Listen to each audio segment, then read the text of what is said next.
الشابان حسن والحسين من ولاية صعيدة استطاعا أن يفتحا محلا عصريا للتوابل المختلفة للأطباق السيدات، وقد توارثاها أبا عن جد وهم يحافظون عليها إلى يومنا هذا.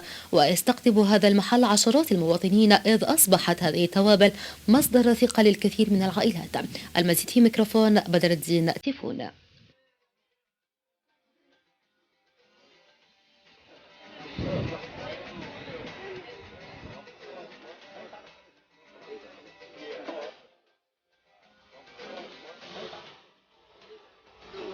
عندي هاي القشيه هذه شحال داك الشيء.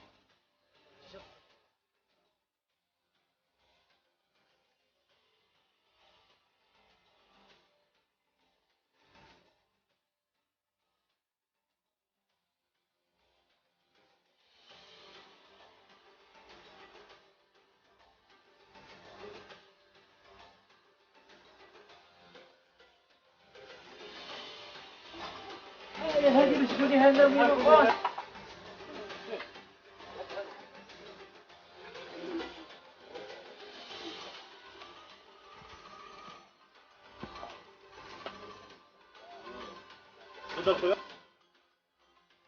نقدو شويه تاع توابل شهر رمضان، باقي شهر رمضان هذا الاسبوع او اسبوعين ان شاء الله.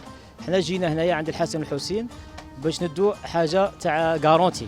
راك شفنا رانا واحد التوابل راهم يدوروا شويه مغشوشين، ماشي شويه مغشوشين 100%. راهم يديروا حتى ماده الياجور يطحنوها مع ماده الاسمنت يطحنوها ويقول لك توابل. هنايا رانا ندو كونفيونس وما شاء الله، وراها كاينه يد العامله، مدخل يد عامله ما شاء الله، وراه اقبال كبير الله يبارك عند خونا الحسن والحسين. رانا في محل الحسن والحسين، عنده سلعه شابه ما شاء الله، ومن بكري نخدموا معاه زعما سلعه ما شاء الله. مع حلول شهر رمضان السلعه ما شاء الله كاع الجوده ثاني جوده ما شاء الله، اللي توابل كاع ما شاء الله كاع. عندنا في المذاهب الأربعة، نحن متواجدين في سعيدة. راكم عند الحسن والحسين هنايا، توابل مضمونة وحاجة غارونتي وشابة، ولي بري الله يبارك.